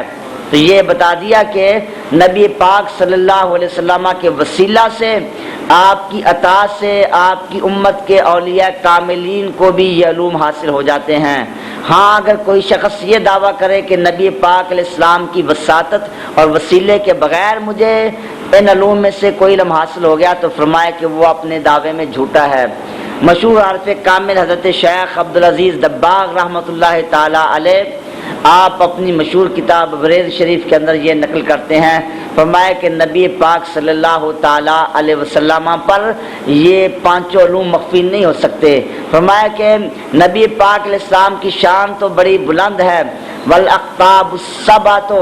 من امت شریفۃ یعلمونہا، نبی پاک صلی اللہ علیہ وسلم کی امت میں جو 7 اقطاب ہوتے ہیں ہر دور میں، وہ اقطاب بھی ان چیزوں کو جانتے ہیں. اور آگے فرمایا وہم دون الغوث، کہ جو 7 اقطاب ہیں ان کا مرتبہ تو غوث سے کم ہوتا ہے. تو جب اقطاب اس علم کو جانتے ہیں فکیف بالغوث، تو پھر غوث کی شان کیا ہوگی. تو جو غوث ہوگا وہ بطریق اولا ان علوم کو جانے گا، اور جو غوث اعظم ہیں تو وہ بطریق اولا ان علوم کو جانیں گے. فرمایا والغوث دون سید الاولین والآخرین صلی اللہ تعالی علیہ وسلم الذی سبب کلن. فرمایا کہ غوث اعظم جو ہے ان کا مقام سید الاولین والآخرین صلی اللہ علیہ وسلم سے کم ہے. جب ایک غوث ان علوم کو جانتا ہے تو پھر نبی پاک صلی اللہ علیہ وسلم جو ہر ایک کا سبب، ذریعہ اور وسیلہ ہیں، تو آپ ان علوم کو کیسے نہیں جان سکتے. تو بڑے بڑے اکابر، اجلہ، علماء، مفسرین اور صوفیہ کرام نے یہ ذکر کیا کہ اللہ تبارک و تعالیٰ نے نبی پاک صلی اللہ علیہ وسلم کو یہ علوم عطا فرمائے. قرآن مجید میں بعض جگہ نفی کی گئی اور بعض جگہ اس بات کیا گیا. تو قرآن تو سارے کا سارا ہی واجب العمل ہے اور اس کو ماننا لازم ہے، اور قرآن میں تضاد نہیں ہو سکتا. تو ان آیات میں تطبیق دی جائے گی کہ جہاں نفی کی گئی تو وہاں مراد ہے ذاتی علم، اور جہاں اس بات کیا گیا ما ہوا الغیب بدنین، نبی پاک علیہ السلام غیب بتانے میں بخیل نہیں، تو وہاں عطائی علم مراد ہے اللہ کی عطا سے. اور کسی آیت میں یہ نفی نہیں کی گئی، اور ایسی کوئی آیت نہیں دکھا سکتے، کوئی حدیث نہیں دکھا سکتے کہ اللہ تعالیٰ نے یہ فرمایا کہ میں نے تمہیں یہ علم عطا نہیں کیا. اللہ کسی کو یہ علم عطا نہیں کرتا، ایسی کوئی ایک آیت میں نہیں دکھا سکتے. ہم ایسی کثیر آیات، احادیث، دلائل پیش کر سکتے ہیں جن میں یہ بتایا گیا کہ اللہ تبارک و تعالیٰ نے آپ کو یہ علوم عطا فرمائے. بلکہ اللہ نے فرما دیا علمہ کا معلم تکن تعلم، جو کچھ بھی تم نہیں جانتے تھے وہ سب کچھ آپ کو سکھا دیا۔ نزلنا علیک الکتاب تبیانا لکل شیء، محبوب علیہ السلام ہم نے آپ پر قرآن پاک کو ہر چیز کا روشن بیان بنا کر نازل فرمایا۔ تو ہم ایسی بہت سی آیات احادیث وہ دکھا دیں گے جن میں نبی پاک علیہ الصلوۃ والسلام نے فرمایا کہ مجھے یہ علم عطا کیے گئے۔ فرمایا فتجلی لی کل شیء وعرفت، ترمذی شریف کی حدیث پاک ہے، اللہ نے اپنا دست قدرت میرے دونوں کندھوں کے درمیان رکھا اور میں نے اس کی ٹھنڈک اپنے سینے میں محسوس کی۔ فرمایا فتجلی لی کل شیء فعرفت، تو ہر چیز میرے سامنے روشن ہو گئی اور میں نے ہر چیز کو پہچان لیا۔ ایک روایت میں الفاظ ہیں فعلم تو ما فی السماوات و ما فی الارض، تو جو کچھ آسمان و زمین میں ہے سب کچھ میں نے جان لیا۔ سب مختلف یہ روایات ہیں جن میں نبی پاک علیہ الصلوۃ والسلام کے علوم کا ذکر کیا گیا، اور اس آیت میں بھی نفی نہیں کی گئی۔ آگے اللہ نے فرمایا ان اللہ علیم خبیر، اللہ جاننے والا ہے اور خبیر ہے۔ اب خبیر کا معنی کیا ہے؟ خبیر ایک اس کا معنی مخبر، خبر دینے والا، اور ایک خبیر کا معنی جاننے والا۔ تو خبیر کے معنی دونوں آتے ہیں، جاننے والا بھی اور بتانے والا بھی۔ اب اگر خبیر کا معنی کیا جائے جاننے والا، تو علیم کا معنی بھی ہے جاننے والا۔ یہ علم معنی کا قاعدہ ہے، دو لفظ دو کلمے آ جائیں، پہلے کا معنی بھی وہی ہو اور دوسرے کا معنی بھی وہی ہو، اس کو تاکید کہا جاتا ہے۔ اگر پہلے کلمے کا معنی اور ہو اور دوسرے کلمے کا معنی الگ کیا جائے، اس کو کہتے ہیں تاسیس۔ اور یہ قاعدہ ہے التاسیس اولا من التاکید، تاسیس تاکید سے بہتر ہوتی ہے، کیونکہ تاکید میں پہلی بات کا اعادہ ہوتا ہے اور تاسیس میں ہوتا ہے افادہ، ایک نئی بات بتائی جاتی ہے۔ افادہ اعادہ سے اولا ہے، ایک ہی بات دوبارہ بتا دی، پہلے بھی سن چکے ہیں، دوبارہ وہی چیز بتا دی۔ ایک آدمی مقرر کی آپ تقریر سننے گئے، آپ نے کہا یہ تو وہی تقریر ہے جو کل بیان کی تھی، تو کوئی خاص نئی بات بیان نہیں کی، تو یہ اعادہ ہوتا ہے۔ افادہ یہ ہے کہ نئی بات بیان کی جائے، تو افادے کو اعادے پر ترجیح ہوتی ہے، تاسیس کو تاکید پر ترجیح ہے۔ اگر خبیر کا معنی کریں جاننے والا، علیم کا معنی بھی وہی ہے، تو یہ تاکید بن جائے گی۔ اور اگر خبیر کا معنی کریں بتانے والا، تو یہ تاسیس بنے گی۔ اس اعتبار سے یہاں اس کا معنی ہوگا بتانے والا، خبر دینے والا، تو معنی بنے گا کہ اللہ تعالیٰ جاننے والا ہے اور خبر دینے والا۔ تو اللہ نے خود بیان کر دیا کہ ان علوم کو اللہ جانتا بھی ہے اور ان کی خبر بھی دیتا ہے، لیکن خبر کن کو دیتا ہے؟ اللہ کے جو پسندیدہ رسول ہے، وہ اللہ نے دوسری آیات میں بیان کر دیا ما کان اللہ لیطلعکم علی الغیب ولکن اللہ یجتبی من رسلہ من یشاء۔ اور پھر حدیث طیبہ دیکھیں، اگر ان کا مفہوم یہ لیا جائے کہ یہ علوم کسی اور کو حاصل نہیں، حالانکہ بہت سی ایسی احادیث ہیں جن سے پتہ چلتا ہے کہ اللہ کے علاوہ بھی یہ علوم حاصل ہوتے ہیں۔ جیسا ابھی شب برات گزری، شب برات کے موقع پر آپ نے تقاریر سنی ہوں گی یا بیان کی ہوں گی یا حدیث پڑھی ہوں گی کہ نبی پاک علیہ الصلوۃ والسلام نے فرمایا اللہ تبارک و تعالیٰ اس رات فیصلہ فرما دیتا ہے کس بچے نے پیدا ہونا ہے، کس نے فوت ہونا ہے، کس کی شادی ہونی ہے، اس کا رزق کیا ہے، مدت عمر کیا ہے، سال کے اندر ہونے والے تمام امور کا فیصلہ کر کے فرشتوں کے سپرد کر دیا جاتا ہے۔ تو وہ فرشتے خدا تو نہیں ہیں، ان فرشتوں کو پتہ چل جاتا ہے اس سال میں کون پیدا ہوگا، کب فوت ہوگا۔ اور قرآن میں تو اللہ فرما رہا ہے کہ اللہ ہی جانتا ہے کون کب فوت ہوگا، تو فرشتوں کو کیسے علم آ گیا؟ تو وہاں یہی جواب دیں گے کہ ان کو خود تو نہیں آیا، اللہ نے وہ علم دیا ہے۔ اور اسی طرح شب برات تو الگ بات ہے، احادیث میں مسلم شریف کی حدیث پاک ہے، نبی پاک صلی اللہ علیہ وسلم نے ارشاد فرمایا جب ماں کے رحم میں نطفہ قرار پکڑتا ہے تو 40 یا فرمایا 45 دن، فرمایا 40 یا 45 دن کے بعد فرشتہ آتا ہے، اللہ کی بارگاہ میں عرض کرتا ہے اللہ اس کے بارے میں کیا حکم ہے، اشقی ام سعید، کیا یہ بدبخت ہے یا نیک؟ اللہ ارشاد فرماتا ہے اللہ جیسے فرمائے فرشتہ لکھ دیتا ہے۔ فرشتہ اللہ کی بارگاہ میں سوال کرتا ہے اذکر ام انثی، کیا یہ لڑکا ہے یا لڑکی؟ ابھی وہ لڑکا لڑکی نہیں بنا، لیکن اللہ تعالیٰ اسے علم عطا فرماتا ہے، وہ فرشتہ لکھ دیتا ہے۔ فرشتہ اللہ کی بارگاہ میں سوال کرتا ہے، اللہ اس کا عمل بتایا جائے، یہ اپنی زندگی میں کیا کیا عمل کرے گا۔ اللہ تعالیٰ اس کے اعمال بتاتا ہے، وہ زندگی میں کیا کیا کام کرے گا، وہ فرشتہ صحیفے میں لکھ دیتا ہے۔ اور وہ فرشتہ اللہ کی بارگاہ میں عرض کرتا ہے اس کی اجل، اس کی مدت اور اس کی موت کا وقت بتایا جائے۔ اللہ تعالیٰ وہ بیان فرما دیتا ہے کہ اس کی موت کا وقت یہ ہے۔ تو وہ سب چیزیں، یہ بندہ نیک ہوگا یا بدبخت، مرد ہوگا یا عورت، دنیا میں کیا کیا کام کرے گا، اس کی زندگی کتنی ہے، فوت کب ہوگا، تو یہ ساری باتیں فرشتہ صحیفے میں لکھ دیتا ہے۔ فرمایا ثم تطوی الصحف فلا یزاد فیہا ولا ینقص، پھر صحیفوں کو بند کر دیا جاتا ہے، اب اس میں کوئی کمی بیشی نہیں ہوتی۔ تو وہ ایک فرشتہ ہے، وہ بھی خدا نہیں ہے، پیدا ہونے والے بچے کی ساری کیفیات کو وہ جان رہا ہے، یہ کتنی زندگی گزارے گا، کب بیمار ہوگا، کب صحت مند ہوگا، کیا کیا عمل کرے گا، کہاں فوت ہوگا، اس کی موت کب آئے گی۔ تو قرآن کی آیت تو فرماتی ہے کہ اس کا علم اللہ کے پاس ہی ہے، تو پھر اعتراض کا جواب یہی دیں گے کہ اس کو علم اللہ نے دیا۔ تو جب اللہ اس فرشتوں کو علم عطا فرما سکتا ہے، اگر اپنے محبوب پاک صلی اللہ علیہ وسلم کو اللہ علم عطا فرما دے تو اس میں کون سا اشکال ہے۔ اور احادیث سے یہ واضح ہے، نبی پاک صلی اللہ تعالی علیہ وسلم کو بھی یہ علوم حاصل ہوئے۔ جیسا قرآن مجید میں بھی ایسی آیات ہیں، فرشتہ حضرت مریم کے پاس آیا، حضرت جبریل امین، تو یہ کیا کہا، انما انا رسول ربک لاہب لک غلاما زکیہ، میں تیرے رب کا قاصد ہوں، میں اس لیے آیا ہوں تاکہ تجھے صاف ستھرا بیٹا دوں۔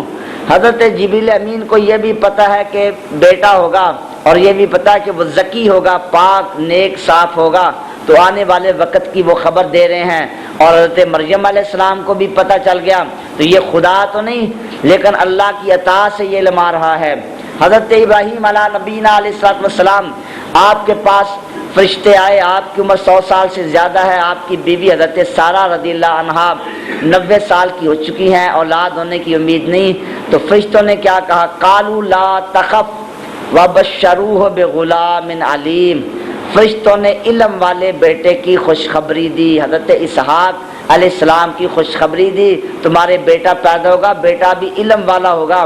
تو یہ بھی پتہ چل گیا کہ وہ بیٹا ہوگا، اور یہ بھی پتہ چلا کہ وہ عالم ہوگا، تو یہ فرشتوں کو بھی علم ہے۔ فرشتوں نے بتایا، حضرت ابراہیم علیہ السلام کو بھی علم ہو گیا، حضرت سارہ رضی اللہ تعالیٰ عنہ ان کو بھی علم ہو گیا، حالانکہ ابھی بیٹا پیدا ہی نہیں ہوا، ابھی حمل بھی نہیں ہوا، پہلے سے یہ علم عطا کیا جا رہا ہے۔ اس طرح کی بہت سی آیات ہیں۔ اور پھر نبی پاک صلی اللہ علیہ وسلم تشریف فرما ہیں، ام فضل بنت حارث وہ آپ کی بارگاہ میں حاضر ہوئیں، نبی پاک صلی اللہ علیہ وسلم نے فرمایا، تالد فاطمۃ غلاما وهو فی حجرک فولدت فاطمۃ الحسین، نبی پاک علیہ السلام نے فرمایا، اے ام فضل، میری بیٹی فاطمۃ الزہرا رضی اللہ عنہا کے بیٹا پیدا ہوگا، اور وہ تیری گود میں آئے گا، تو اس کی پرورش کرے گی۔ اور پھر فرمایا کہ آپ کے حکم کے فرمان کے مطابق اسی طرح حضرت سیدہ فاطمہ الزہرا رضی اللہ تعالیٰ عنہ کے گھر حضرت سیدہ امام حسین رضی اللہ تعالیٰ عنہ کی ولادت ہوئی، پیدا نہیں ہوئی، آپ پہلے سے خبر دے رہے ہیں، ان کی شہادت کی بھی آپ خبریں دے رہے ہیں۔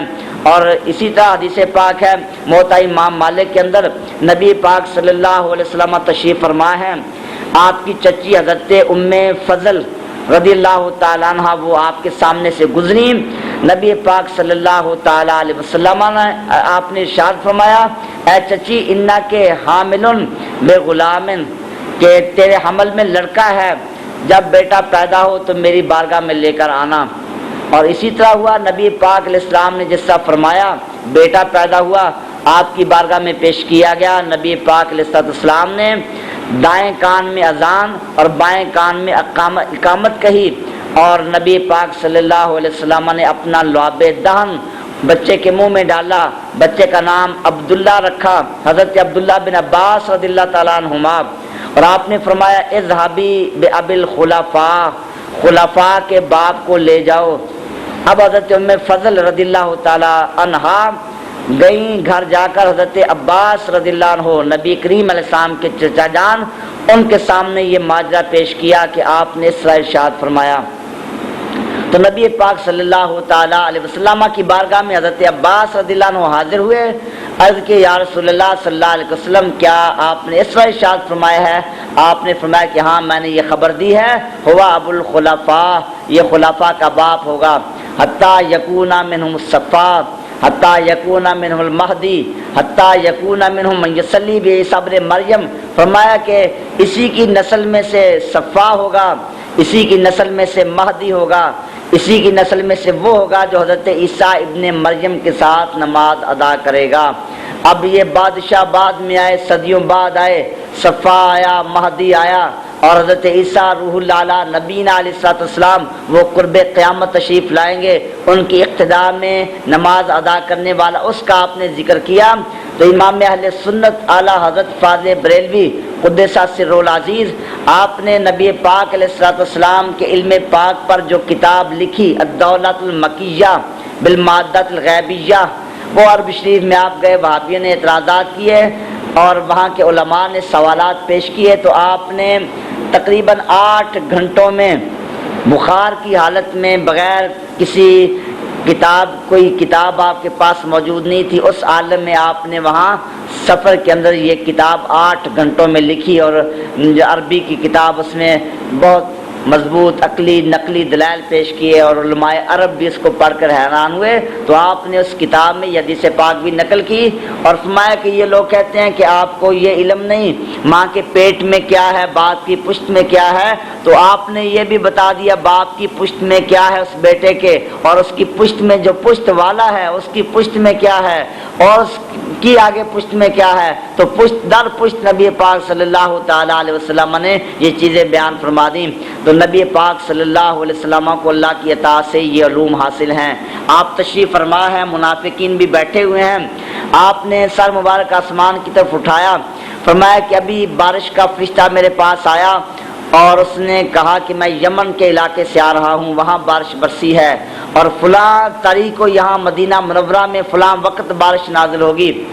اب منافقین نے وہ تاریخ نوٹ کر لی، وہ وقت نوٹ کر لیا، جب وہ تاریخ آئی اسی تاریخ اور اسی وقت کو مدینہ منورہ میں بارش نازل ہوئی۔ اللہ نے ہدایت عطا فرمائی، وہ منافقین نبی پاک علیہ السلام کی بارگاہ میں حاضر ہوئے اور سچے دل سے ایمان قبول کر لیا۔ تو آپ کے علم پاک کی شان تو یہ ہے کہ منافقین اس کو دیکھتے ہیں، وہ نفاق سے توبہ کر لیتے ہیں۔ حضرت عباس رضی اللہ عنہ آپ کا واقعہ بیان کیا کہ آپ نے بھی نبی پاک علیہ السلام کے علم غیب کو دیکھا تو آپ پر ایمان لائے۔ تو نبی پاک علیہ السلام کی یہ شان علم تو ایسی ہے کہ اس کو دیکھ کر کافر لوگ ایمان قبول کر لیتے تھے، لیکن آج ایمان کا، اسلام کا دعویٰ کرنے والے اس چیز کو شرک اور کفر قرار دے رہے ہیں۔ تو اللہ تبارک و تعالیٰ نے یہاں ان چیزوں کا ذکر کیا، تو اس سے مراد یہی ہے کہ ان چیزوں کا ذاتی علم اللہ تعالیٰ کے پاس ہے۔ ہاں اللہ تعالیٰ اپنی عطا سے اپنے مقبول بندوں کو بھی یہ علوم عطا فرما دیتا ہے۔ وَهُوَ الَّذِي يَتَوَفَّاكُم بِاللَّيْلِ وَيَعْلَمُ مَا جَرَحْتُم بِالنَّهَارِ ثُمَّ يَبْعَثُكُم فِيهِ لِيُقْضَىٰ أَجَلٌ مُّسَمًّى ثم الیہ مرجعکم ثم ینبئکم بما کنتم تعملون۔ وہ اللہ وہی ہے جو رات کے وقت تمہاری روحیں قبض کر لیتا ہے، تم کو موت دے دیتا ہے اور جانتا ہے جو کچھ تم دن میں کمائی کرتے ہو۔ پھر اللہ تبارک و تعالیٰ دن میں تمہیں اٹھاتا ہے تاکہ تمہاری مقررہ مدت پوری کی جائے۔ ثم الیہ مرجعکم، پھر اللہ تبارک و تعالیٰ کی طرف ہی تم کو لوٹایا جائے گا۔ ثم ینبئکم بما کنتم تعملون، پھر اللہ تعالیٰ تمہیں خبر دے گا جو کچھ تم کرتے تھے۔ تو اس سے پہلی آیات میں اللہ تبارک و تعالیٰ نے اپنا کمال علم بیان کیا۔ اللہ کا علم کامل ہے، مفاتیح الغیب اللہ کے پاس ہیں اور کوئی پتہ بھی نہیں جو گرے اور اللہ کو اس کا علم نہ ہو، اللہ کا علم کامل ہے۔ اب اس آیت میں اللہ اپنی قدرت کا کمال بیان کر رہا ہے۔ اللہ تعالیٰ کامل قادر ہے، رات کے وقت موت طاری کر دیتا ہے، ایک عارضی موت، اور دن کے وقت دوبارہ زندہ کر دیتا ہے، پھر وہ موت دے دے گا۔ موت و حیات یہ سب اللہ کے قبضے میں ہے۔ انسان زندہ ہے، اللہ کے عطا کردہ اختیارات سے کام کر رہا ہے، لیکن اللہ جب چاہے اس پہ موت طاری کر دے تو اللہ تعالیٰ وہ اختیارات سلب کر سکتا ہے. لہذا اللہ کا علم بھی کامل ہے، اللہ تعالیٰ کی قدرت بھی کامل ہے، اور الوہیت کا دار و مدار ان دو چیزوں پر ہے، کمال علم اور کمال قدرت پر. تو یہ دو چیزیں بیان کر کے اللہ نے اپنی الوہیت کا بیان فرمایا کہ میری قدرت بھی کامل اور میرا علم بھی کامل. جس کی قدرت بھی کامل اور علم بھی کامل ہو تو وہ الہ اور معبود برحق ہوتا ہے. لہذا اللہ کی ذات معبود برحق ہے. اور رات کے وقت انسان سوتا ہے، نیند کو موت سے تعبیر کیا گیا. اس پر سوال ہے کہ نیند کے وقت تو انسان سانس بھی لیتا ہے، ہاتھ پاؤں کو حرکت کر دیتا ہے، تو انسان میں زندگی موجود ہوتی ہے، اس کو موت سے تعبیر کیوں کیا گیا؟ اس کا جواب یہ ہے کہ انسان جب سوتا ہے، سونے کے وقت انسان کے بعض حواس، بعض افعال، بعض اعضاء معطل ہو جاتے ہیں. جاگنے والے کی طرح وہ افعال نہیں کرتا، اگرچہ مکمل طور پر اس کے اعضاء اور اس کے افعال، اس کے حواس معطل نہیں ہوتے، لیکن بعض اعتبارات سے اس کے اعضاء، افعال، حواس ان میں تعطل آ جاتا ہے. اس لحاظ سے موت کے ساتھ اس کی ایک مشابہت ہے. اس بنا پر اللہ تبارک و تعالیٰ نے اس کو موت سے تعبیر کیا کہ وہ بھی موت جیسی ایک کیفیت ہے کہ آدمی جو ارد گرد سے بے خبر ہو جاتا ہے. تو اس میں پھر تنبیہ بھی کی گئی ہے کہ وہ اللہ تعالیٰ قادر ہے جو تم کو رات کے وقت عارضی موت دے سکتا ہے، تو حقیقی موت طاری کرنے پہ بھی وہ قادر ہے. اور اس میں حشر پر بھی دلیل ہے کہ جو اللہ تعالیٰ رات کو تمہیں موت دے کر پھر اس موت سے اٹھا دیتا ہے تاکہ تمہاری مقررہ مدت پوری ہو، تو وہ اللہ تعالیٰ جب وہ اصلی موت طاری کر کے پھر بھی تم کو زندہ کر سکتا ہے تاکہ اس کی بارگاہ میں تم پیش ہو اور تمہارے اعمال کا حساب کتاب لیا جائے. لہذا اللہ تبارک و تعالیٰ کی قدرت کو پیش نظر رکھتے ہوئے اللہ تعالیٰ کا خوف رکھنا چاہیے اور انسان کو اللہ تعالیٰ کی اطاعت کرنی چاہیے. وَهُوَ الْقَاهِرُ فَوْقَ عِبَادِهِ وَيُرْسِلُ عَلَيْكُمْ حَافِظًا. اللہ تعالیٰ اپنے بندوں پر غالب ہے اور وہ تم پر نگران فرشتے بھیجتا ہے، حتیٰ کہ جب تم میں سے کسی پر موت آتی ہے توفت رسلنا، ہمارے فرشتے اس کی روح قبض کر لیتے ہیں. وہم لا یفرطون،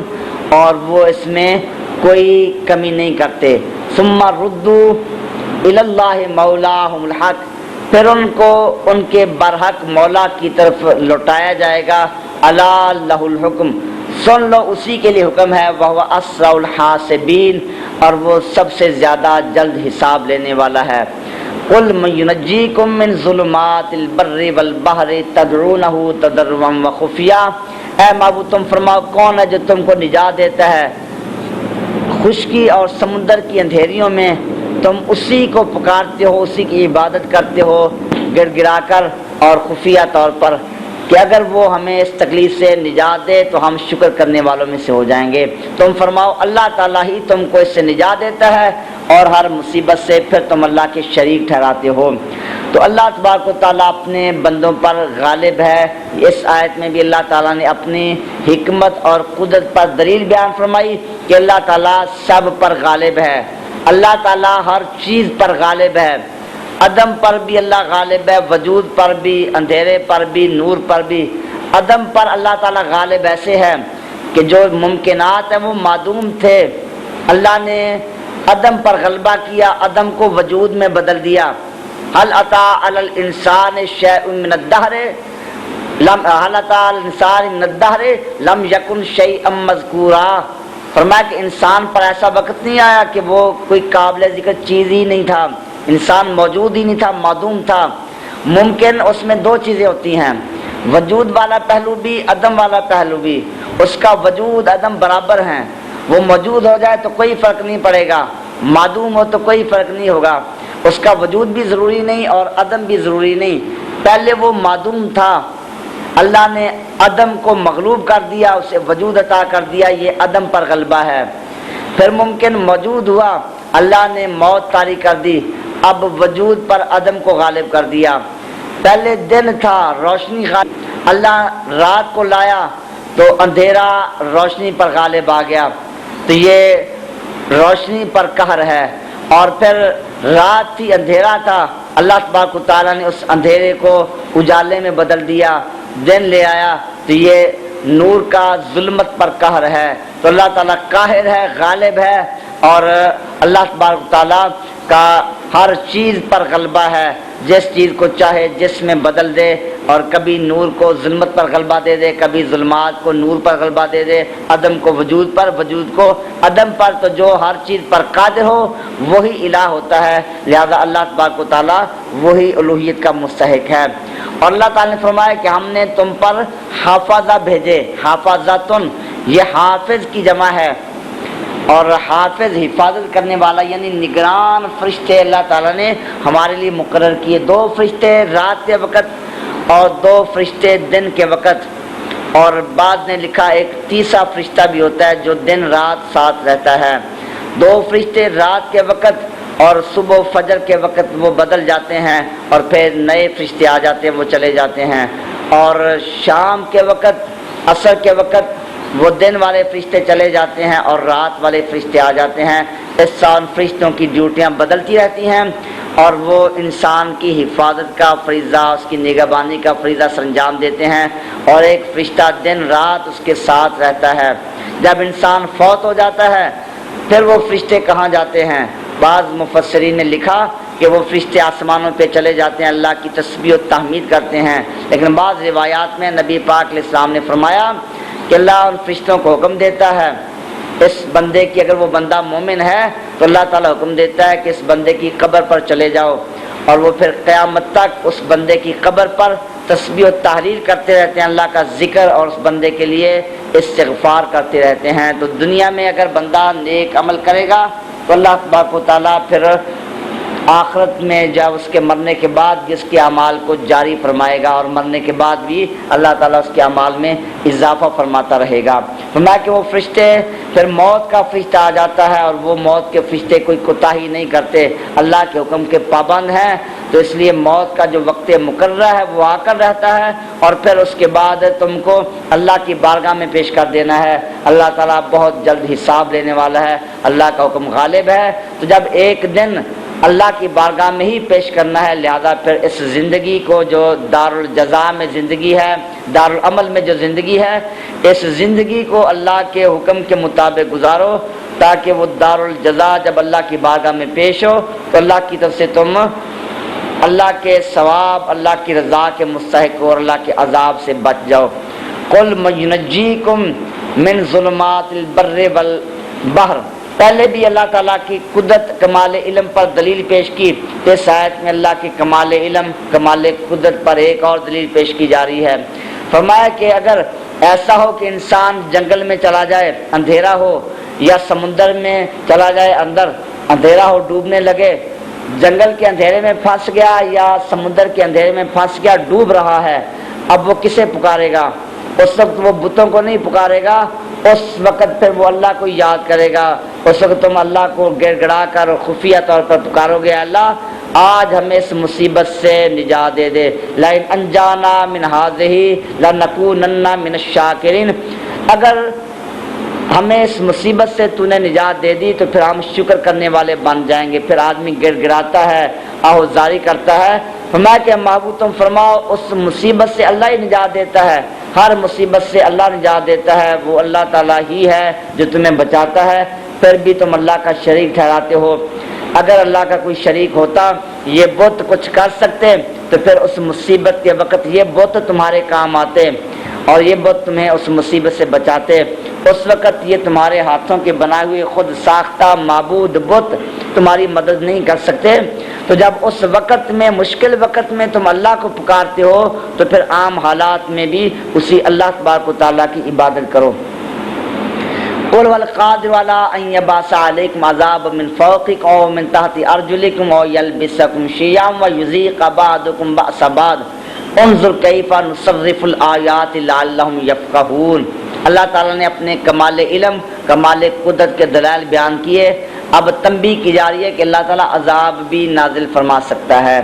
اے معبود تم فرماؤ کہ اللہ تعالیٰ اس بات پہ قادر ہے کہ تم پر عذاب بھیج دے، تمہارے اوپر سے یا تمہارے پاؤں کے نیچے سے اوپر سے عذاب آ جائے، وہ آسمان سے جیسا سابقہ اقوام پر پتھر برسے یا سخت بارش آئی، لوگ تباہ و برباد ہو گئے، سخت آندھی آئی، یا اللہ تعالیٰ تمہارے پاؤں کے نیچے سے عذاب نازل کر دے، نیچے سے جب وہ سیلاب آ جائے یا زلزلہ آ جائے اور تم تباہ و برباد ہو جاؤ، تو اللہ تعالیٰ عذاب نازل فرمانے پر بھی قادر ہے۔ اور یلبسکم شیعا، یا اللہ تعالیٰ تمہیں مختلف گروہوں میں بانٹ دے اور تم کو ایک دوسرے کی لڑائی کا مزہ چکھائے، تمہارے درمیان اختلاف پیدا کر دے اور تم ایک دوسرے کا خون کرنے لگو۔ انظر کیف نصرف الآیات، دیکھو ہم کیسے آیات کو بدل بدل کر بیان کرتے ہیں تاکہ یہ لوگ سمجھیں۔ وَكَذَّبَ بِهِ قَوْمُكَ وَهُوَ الْحَقُّ، اور اے محبوب آپ کی قوم نے اس کی تکذیب کی حالانکہ یہ حق بات ہے۔ قُلْ لَسْتُ عَلَيْكُمْ بِوَكِيلٍ، تم فرما دو کہ میں تم پر نگران نہیں ہوں، تمہارا ذمہ دار نہیں ہوں۔ لِكُلِّ نَبَإٍ مُسْتَقَرٌ، ہر خبر کا ایک مقررہ وقت ہے اور ان قریب تم اس کو جان لو گے۔ تو اس آیت مبارکہ میں اللہ تعالیٰ نے یہ مختلف عذاب بیان کیے کہ اللہ یہ عذاب بھی نازل فرما سکتا ہے۔ نبی پاک صلی اللہ تعالیٰ علیہ وسلم آپ نے اپنی امت کے بارے میں اللہ کی بارگاہ میں سوال کیا، اے اللہ میری امت پر مخالف دشمنوں کو مسلط نہ فرمانا، اور مختلف آپ نے دعائیں فرمائیں، اور یہ دعا بھی اللہ کی بارگاہ میں عرض کی گئی کہ اے اللہ ان کی آپس میں لڑائی نہ ہو۔ تو اللہ تعالیٰ نے اس دعا سے منع فرما دیا کہ یہ ہم نے مقدر کر دیا ہے مسلمانوں کی آپس میں لڑائی ہوگی، اور آج تک مسلمان آپس میں لڑ رہے ہیں۔ تو یہ بھی اللہ تعالیٰ نے تنبیہ کے لیے یہ چیزیں مقرر کی تاکہ ان کو تنبیہ ہو کہ یہ اللہ کی طرف سے سزا ہے۔ اگر اللہ کے احکام کی اطاعت کریں، نبی پاک صلی اللہ علیہ وسلم کے احکام پر عمل کریں، تو پھر یہ ذلت اور رسوائی نہ ہو۔ آج مسلمان آپس میں ایک دوسرے کے گلے کاٹ رہے ہیں اور کفار ان کی غلامی کر رہے ہیں، حالانکہ مسلمانوں کے پاس دولت ہے، سارے وسائل اللہ تعالیٰ نے مسلمانوں کو دیے۔ اگر آج بھی مسلمان آپس میں متفق ہو جائیں، اتحاد ہو، تو کفار مسلمانوں کا کوئی نقصان نہیں کر سکتے۔ تو یہ اللہ تعالیٰ کی طرف سے تنبیہات ہیں کہ جب ہم اللہ تعالیٰ کے احکام کی نافرمانی کریں گے تو اسی طرح اللہ تعالیٰ مختلف سزائیں دے کر ہمیں متنبہ فرمائے گا۔ تو جو لوگ اللہ کے عذاب کا انکار کرتے تھے کہ ہم پر جلدی عذاب کیوں نہیں آتا، اللہ نے ان کا بھی رد کر دیا، جواب دے دیا کہ ہر خبر کا ایک مقررہ وقت ہے، تم جلدی نہ کرو، انتظار کرو، اللہ کا عذاب بھی آ جائے گا۔ اللہ کا تمہارے ساتھ جو وعدہ ہے، جیسا وہ جنگ بدر کے موقع پر کفار مکہ مشرکین مکہ کے ساتھ جو وعدہ تھا وہ اللہ نے وعدہ پورا کیا، ان کو ذلت رسوائی ہوئی اور مر گئے اور ان کی لاشیں بدر کے کنویں میں پھینک دی گئیں۔ 3 دن کے بعد نبی پاک علیہ السلام تشریف لائے اور آپ نے فرمایا کہ میرے ساتھ بھی اللہ نے وعدہ کیا تھا، تمہارے ساتھ بھی وعدہ تھا۔ ابو جہل وغیرہ کفار کے نام لے لے کر پکارا، ان کی لاشیں جب وہ پھول چکی تھی، پھٹ چکی تھیں، تو آپ نے فرمایا کہ میرے ساتھ اللہ کا وعدہ تھا فتح کا، اللہ نے وہ فتح عطا فرمائی، اور تمہارے ساتھ عذاب کا وعدہ تھا، کیا اللہ نے تمہارے ساتھ بھی وعدہ پورا کیا؟ تو حضرت سیدنا عمر فاروق رضی اللہ تعالی عنہ آپ نے عرض کیا حضور یہ تو مر چکے ہیں، یہ کیا سنیں گے؟ آپ نے فرمایا کہ تم ان سے زیادہ نہیں سنتے، لیکن یہ جواب نہیں دے سکتے، یہ بول نہیں سکتے۔ تو وہ کفار مردے جو ہیں وہ بھی سن رہے ہیں۔ اس حدیث طیبہ میں یہ بھی بیان کیا مرنے کے بعد آج بعض لوگ اس کا بھی انکار کرتے ہیں، حالانکہ حدیث پاک ہے، نبی پاک علیہ السلام نے فرمایا جب کوئی تم مردوں کو دفن کر کے واپس ہوتے ہو تو یسمع خفقا نعالہم، وہ ان کی جوتیوں کی آواز بھی سنتا ہے، وہ قبر کے اندر ہے اور منو مٹی اس کے اوپر ہے، کوئی سوراخ نہیں جہاں سے آواز جا سکے، مگر اس کو بھی اللہ تعالیٰ اتنی قوت عطا فرما دیتا ہے، چاہے وہ مرنے والا کافر ہے یا مرنے والا مسلمان ہے، اللہ تعالیٰ اس کو بھی یہ طاقت عطا فرما دیتا ہے کہ وہ قبر کے قریب چلنے والوں کی جوتیوں کی آہٹ کو بھی سن لیتا ہے۔ وَإِذَا رَأَيْتَ الَّذِينَ يَخُوضُونَ فِي آيَاتِنَا فَأَعْرِضْ عَنْهُمْ حَتَّى يَخُوضُوا فِي حَدِيثٍ غَيْرِهِ، اے محبوب صلی اللہ تعالی علیہ وسلم جب تم دیکھو کہ یہ لوگ ہماری آیات میں مشغول ہوتے ہیں، ان کا استہزاء کرتے ہیں، فَأَعْرِضْ عَنْهُمْ، تو آپ ان سے اعراض فرمائیے، چہرہ پھیر لیجئے، حَتَّى يَخُوضُوا فِي حَدِيثٍ غَيْرِهِ، حتیٰ کہ یہ دوسری بات میں مشغول ہو جائیں۔ وَإِمَّا يُنْسِيَنَّكَ الشَّيْطَانُ، اور اے مخاطب اگر تجھے شیطان بھلا دے تو فلا تقعد بعد ذکر مع القوم الظالمین، تو یاد آنے کے بعد ظالموں کی قوم کے پاس تو نہ بیٹھ۔ وما علی الذین یتقون من حسابهم من شیء، اور متقین پر ان کے حساب سے کوئی چیز لازم نہیں، لیکن یہ نصیحت ہے تاکہ یہ لوگ پرہیزگاری اختیار کریں۔ وَذَرِ الَّذِينَ اتَّخَذُوا دِينَهُمْ لَعِبًا وَلَهْوًا وَغَرَّتْهُمْ حَيَاةُ الدُّنْيَا وَذَكِّرْ بِهِ أَن تُبْصَلَ نَفْسٌ بِمَا كَسَبَتْ، اور آپ ان لوگوں کو چھوڑ دیجئے جنہوں نے اپنے دین کو کھیل کود بنا لیا ہے اور دنیا کی زندگی نے ان کو دھوکے میں مبتلا کیا ہے، اور آپ ان کو نصیحت کیجئے کہ کہیں وہ اپنے اعمال کی وجہ سے ان کی جانیں ہلاکت میں مبتلا نہ ہو جائیں۔ ان تبصل نفس، جانیں ہلاک نہ ہو جائیں، بما کسبت، اپنے اعمال کی وجہ سے۔ لیس لہا من دون اللہ ولی ولا شفیع، ان کیا اللہ کے علاوہ کوئی مددگار اور کوئی سفارشی نہیں۔ وَإِن تَعْدِلْ كُلَّ عَدْلٍ لَا يُؤْخَذْ مِنْهَا، اگر ان سے پورا عوض بھی لے لیا جائے، وہ پورا عوض بھی بدلے میں دیں تو ان سے وہ عوض نہیں لیا جائے گا، عذاب سے نہیں بچ سکیں گے۔ اولئک الذین ابسلوا بما کسبوا، یہی لوگ ہیں جن کو ان کے اعمال کی وجہ سے ہلاک کر دیا گیا۔ لہم شراب من حمیم، ان کے لیے کھولتا ہوا پانی ہے، اور عذاب علیم بما کانوا یکفرون، اور کفر کی وجہ سے ان کے لیے دردناک عذاب ہے۔ تو ان آیات میں اللہ تبارک و تعالیٰ نے یہ بتایا کہ کفار جب مجلس کریں، ان کی محفل ہو اور اس محفل میں وہ اسلام کے خلاف سازشیں کریں، اللہ کی آیات کا استہزاء کریں، تو ان کی محفل میں شامل ہونا جائز نہیں ہے۔ اسی طرح دیگر باطل فرقے، گمراہ بد عقیدہ لوگ، وہ اہل سنت و جماعت کے خلاف سازشیں کریں اور جلسے کریں، تو ان کے جلسوں میں شامل ہونا اور ان کی باتوں کو سننا یہ جائز نہیں ہے۔ تو فرمایا کہ ہاں اگر وہ دوسری بات میں مشغول ہوں تو پھر تم شریک ہو سکتے ہو، یعنی اگر ضرورت پیش آئی دنیاوی معاملات میں ان کے ساتھ میل جول کی تو ضرورت کی حد تک ان دنیاوی معاملات میں تعلقات رکھے جا سکتے ہیں، لیکن جہاں دینی معاملات ہیں تو ان کی مجالس میں شامل ہونا، ان کے ساتھ شریک ہونا یہ جائز نہیں ہے۔ اور پھر آگے مخاطبین کسے باشد، کوئی بھی مخاطب، نبی پاک مخاطب نہیں بلکہ جو بھی سننے والا مخاطب ہے، فرمایا اگر تم ان کے پاس بیٹھ جاؤ تو شیطان تم کو بھلا دے، یاد آنے کے بعد ان کے پاس نہ بیٹھو، ظالموں کی قوم کے پاس۔ تو اس کا مخاطب نبی پاک نہیں ہو سکتے، کیونکہ نبی پاک صلی اللہ تعالیٰ علیہ وسلم آپ کو شیطان نہیں بھلا سکتا۔ اللہ نے فرمایا اما ینسیک الشیطان، اگر تجھے شیطان بھلا دے تو شیطان نبی پاک علیہ السلام کو نہیں بھلا سکتا۔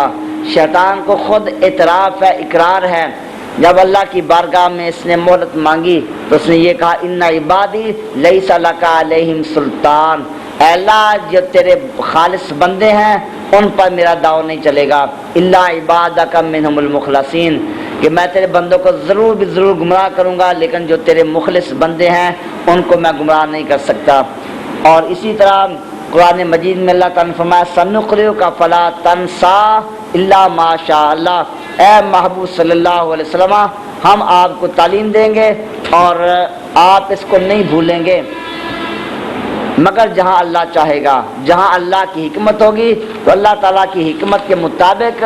کسی جگہ آپ کو بھلایا جائے گا، آپ خود نہیں بھولیں گے، شیطان آپ کو نہیں بھلا سکتا۔ اور حدیث پاک ہے موطا امام مالک کے اندر، یہ حدیث پاک ہے، نبی پاک صلی اللہ تعالیٰ علیہ وسلم نے فرمایا بے شک میں بھولتا ہوں یا بھلایا جاتا ہوں تاکہ کسی کام کو سنت بنا دوں،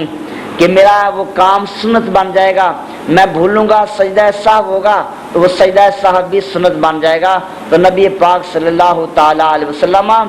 آپ کو اگر بھلایا جاتا ہے اس میں بھی حکمت ہوتی ہے کہ آپ کا وہ فعل امت کے لیے نمونہ بن جاتا ہے۔ نمازیں آپ کی قضا ہوئیں، آپ نے وہ نمازیں قضا